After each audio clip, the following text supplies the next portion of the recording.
Well, you don't need a motorcycle to ride in the sidecar.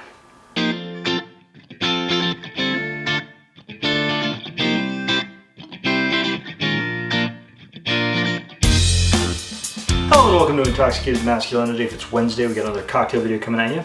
Today we're going to be talking about the sidecar, another very classic cocktail. The balance of the evidence seems to suggest this cocktail was invented in Paris around World War I.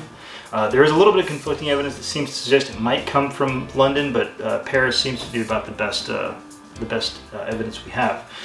Based on the contents of the cocktail, it's going to be very, very similar to a margarita, with a few differences here, with a few differences we'll talk about. A lot of these classic cocktails are going to be very similar with little changes here and there, and it would sort of be easy to say, well, somebody just, in this case, said, well, it's a margarita, let's just change this out. But many of these cocktails actually were invented and were created totally separate from one another. So it's not like one cocktail is riffing on another cocktail, it's just you have these similar things. For example, in this cocktail we have an orange liqueur, we have a citrus, and we have a spirit. Those taste really good when you put them together. So you're going to see those kinds of cocktails popping up. Again, it's going to be sort of similar to a daiquiri, although a daiquiri is more a traditional sour cocktail, and this is a little bit different from that. That being said, we haven't really talked a lot about cognac, so I think the first thing we're going to do is try some cognac. Alright, so we've got ourselves some cognac. I'm using a Courvoisier VS, that's very special. First let's talk about what cognac is. So cognac is essentially a brandy. It is sort of an underclass, a type of brandy. First of all, it has to be made in the Cognac region of France. It has to be pot still distilled twice, aged in French oak for at least 2 years. Like I said, this is a VS, which is a very special, so that has to be aged at least 2 years. If it is a VSOP, which is very special old pale, it has to be aged at least 4 years. Napoleon cognac has to be aged at least 6 years. XO, which stands for extra old, is 10 years minimum, and XXO, which is extra extra old, has to be aged for a minimum of 14 years. So this is at least 2 years old, could be as much as 3. And what that number means is these are all blends. Most cognacs are blends. So that means that the youngest cognac in here is going to be at least 2 years old. It could have a 10-year or 15-year-old cognac in here for all we know, but they have to put the minimum age on there. So let's go ahead and try this, see what we think.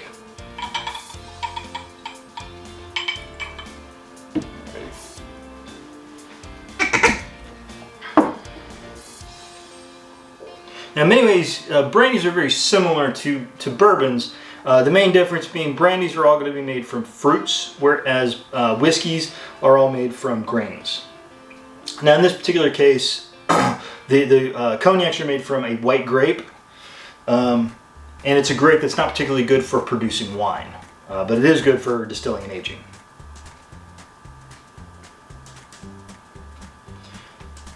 The thing that strikes you about cognacs, brandies, and most brandies in general, but cognac specifically, it's going to be a lot fruitier on the nose than a bourbon, but it's also going to be drier. So a lot of bourbons will have a fruit notes. Four Roses specifically has a lot of fruit notes to it. And these will have fruit notes, but it won't have that sweetness that bourbon will bring.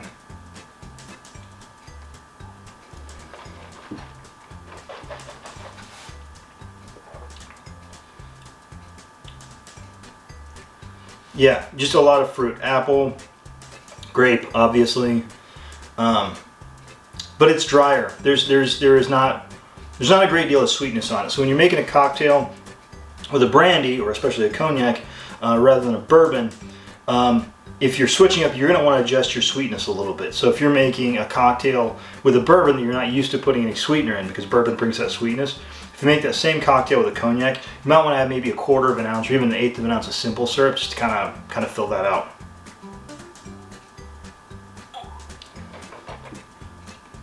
Now Courvoisier, like I said, is a fairly young cognac.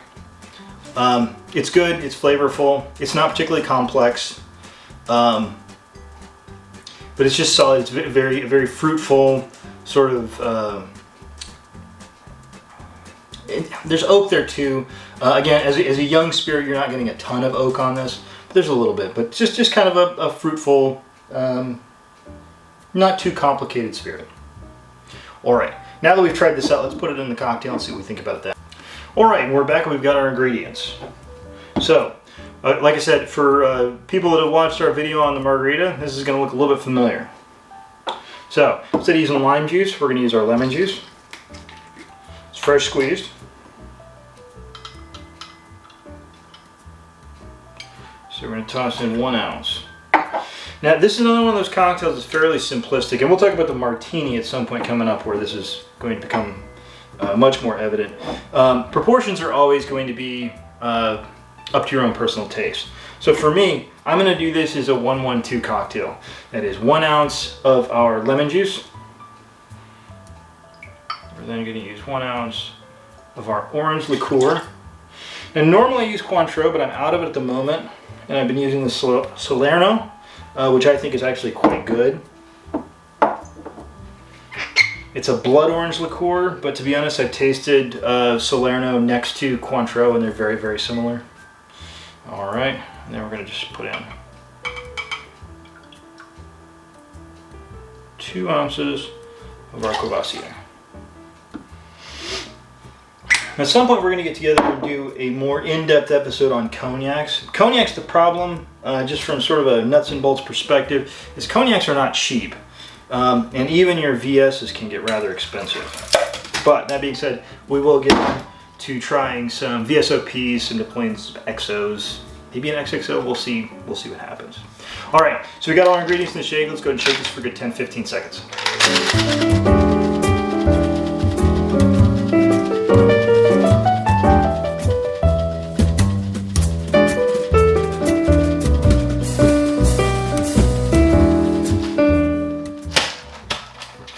Go ahead and crack that open. Gonna want to go ahead and double strain this.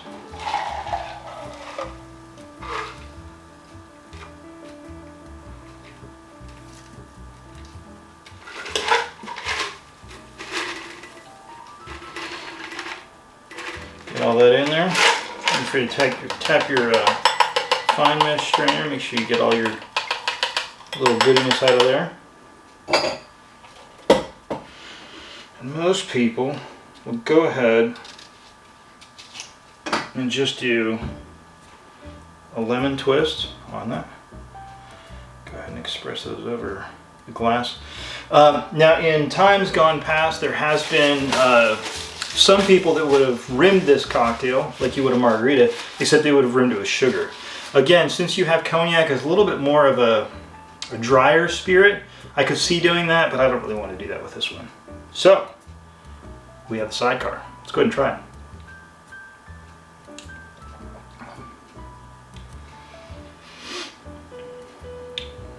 It's very good. It's very light.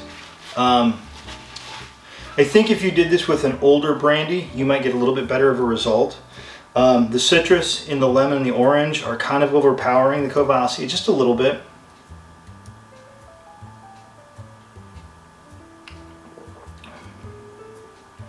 You're getting the brandy, but again, as a younger brandy, I don't know if it's quite up to the task in this case. It's a good, solid, nice, fun, sort of light cocktail. Somebody who doesn't want a super spirit-forward cocktail, I think would probably be okay with this, even though it is, you know, half spirit. Well, more half spirit because you got your orange liqueur in there. But you're not getting a lot of strong alcohol flavors or anything like that. Yeah, I think it's good. I don't have an older brandy, or we would try doing it with that.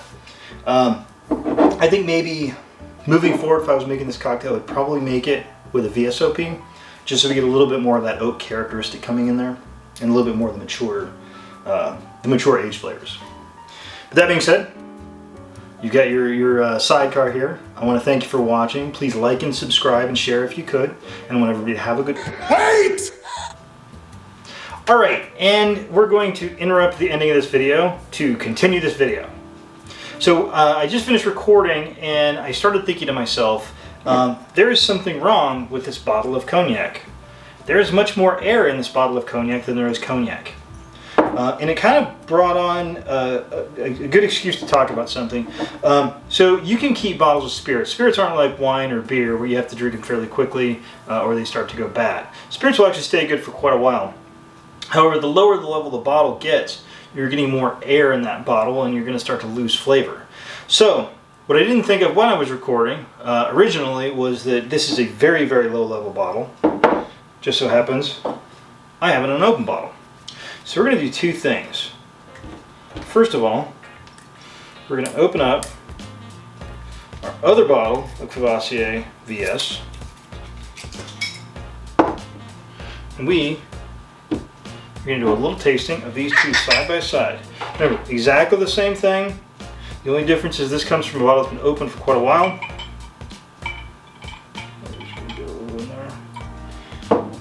And we're going to do a little from a bottle that has just been opened up.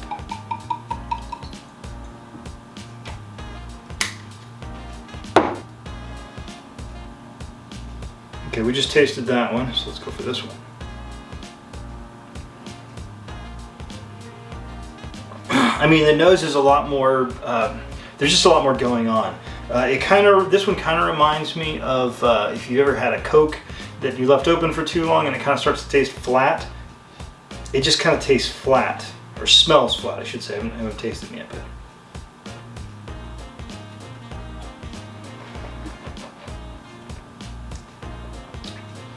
Now remember, these are both young, so they're not going to taste particularly aged. But I mean, already on both the nose and the palate on this, the fruit notes are much stronger. They're much more present. They're much more fresh, for lack of a better term.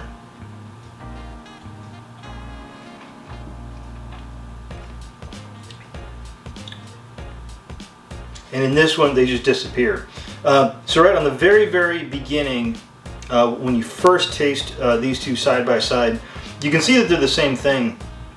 But here, when you taste our fresh crack, the brand newly opened Courvoisier,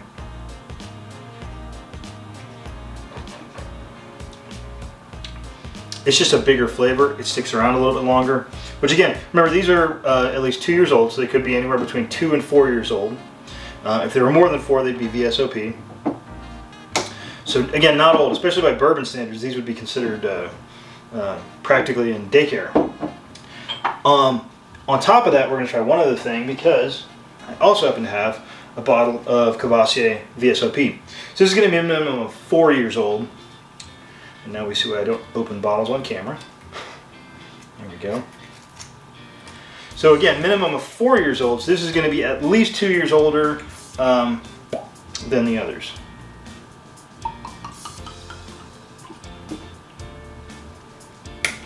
And also, again, here we're talking fresh crack. So we're going to go back and nose our VS.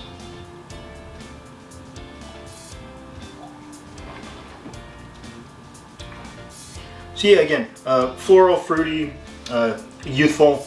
A lot of grape, a lot of apple. So that's what I get on that. So let's try our VSOP.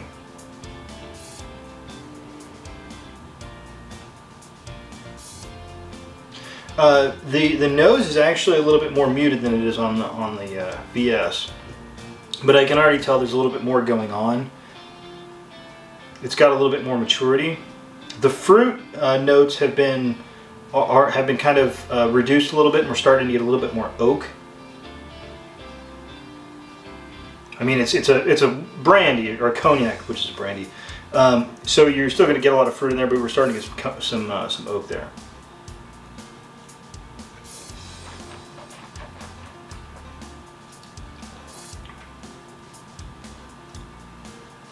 Yeah, it's just a more mature version. I mean, it's sort of sounds simplistic to say, but so your real forward fruit notes, which if you like those real forward fruit notes, you might actually go for the VS, because those sort of forward fruit notes are muted a little bit more in the VSOP, but you do get some more maturity. So there's this sort of it's hard to describe, just sort of a youthful, a younger flavor that you have with younger spirits, and you definitely get that here. And the VSOP just tastes just more mature, I guess. And when I say it's bringing in oak, it is bringing in a little bit of oak, but not a lot. The fruit is still definitely the dominant flavor here. It's not like this is a long-aged spirit. Remember, this is probably somewhere between 4 and 6 years old, so it's getting into where we'd want to see a bourbon age-wise, but still not exactly old. All right, so now that we've seen that our cognac might have been the problem in the sidecar we made, we are going to make 2 more sidecars. We're going to try our VS and our VSOP and see which one tastes better in that particular cocktail. So let's get some ingredients. All right, so we're back and we've got our ingredients. One thing I'm noticing kind of on my palate is your VSOP definitely sticks around a lot longer. So you get your sort of initial notes on the VS is a lot more present and a lot more kind of vibrant. It definitely disappears a lot quicker. Not as quick as it did in this. In this, your flavors are gone almost immediately. All right, so we got our ingredients. We're going to go ahead and start off with our lemon juice. And we're just doing the same cocktail twice, or 3 times in this case.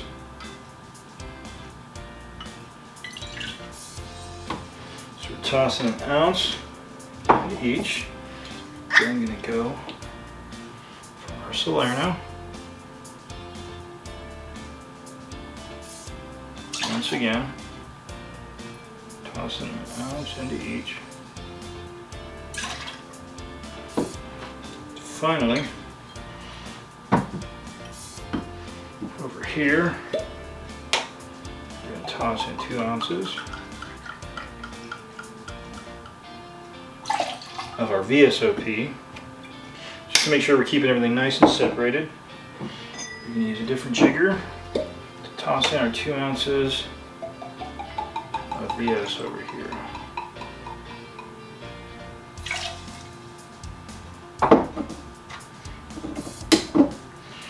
Alright. Gonna go ahead and toss our ingredients into our shaker thing. We're going to shake those for about 10-15 seconds.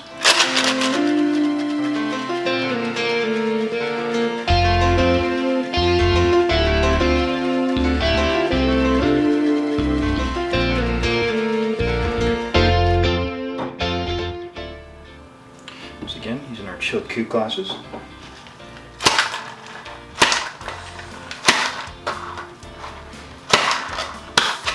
Sometimes you put your shaker tins a little harder together than you mean to.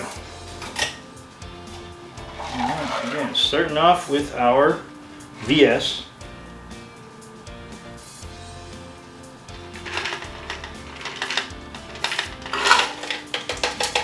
Tap and shake it a little bit there.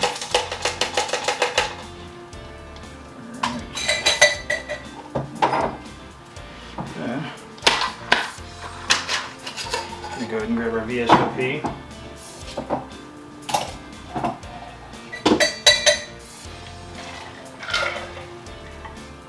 Put that in our other coupe.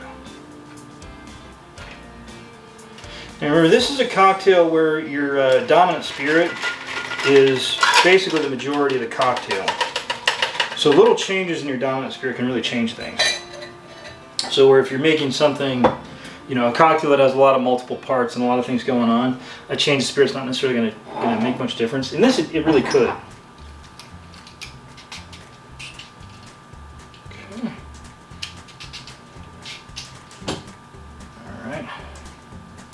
Get our lemon twist, wrap it around the glass, our lemon twist, wrap around the glass. All right, therefore we have 2 more sidecars.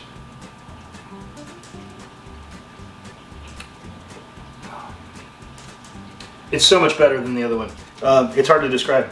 The problem is in the other cocktail, when we made it first, and we're using our kind of flat Courvoisier, it just isn't standing up. And in a drink like this, again, like I said, this is a spirit dominant cocktail.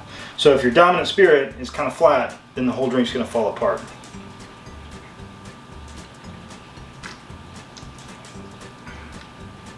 Yeah, in this one, the Courvoisier is standing up against your orange liqueur and your lemon juice. Great. It's a great cocktail. It's very sunny.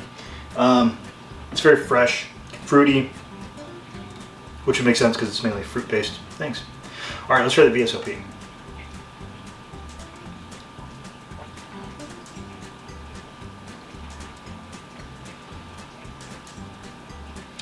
Okay, this is an interesting comparison. Again, as you would sort of expect based on older and younger. This is coming out a lot more kind of fresh, fruity. It's more kind of bright and sunny.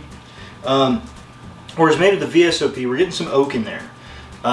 Your finish is coming through a little bit more. So it's not as sunny of a cocktail. It's a little more reserved, a little more. I can't think of the right word. This is going to come through with sort of more mature flavors.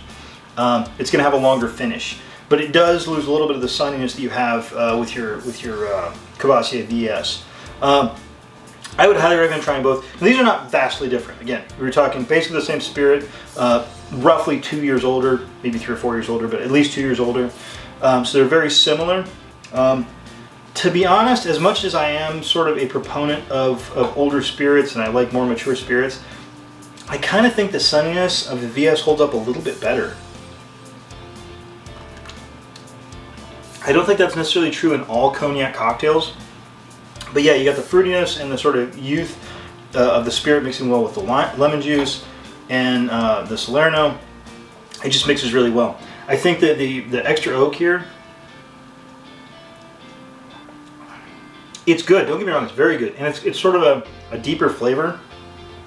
I almost maybe a little bit of cherry in there, which seems kind of odd. They're both good cocktails. I think especially if you're by the pool or you're kind of relaxing outside, I'd go for this one. If it's more getting into your fall time and you're sitting inside, I think maybe this would be the better option. But either way, you're not going to lose. And we definitely did learn that our oxidized spirits have a tendency to kill our cocktails. So my earlier experience, a little bit underwhelmed by the Sidecar, was not the Sidecar's experience. It was the Cognac's experience, which was really the Oxygen's experience. All right, so now that we have made the correct cocktails, I want to, again, like everybody, I want to thank everybody for liking and subscribing and watching, and I want everybody to have a good drink and have a good day.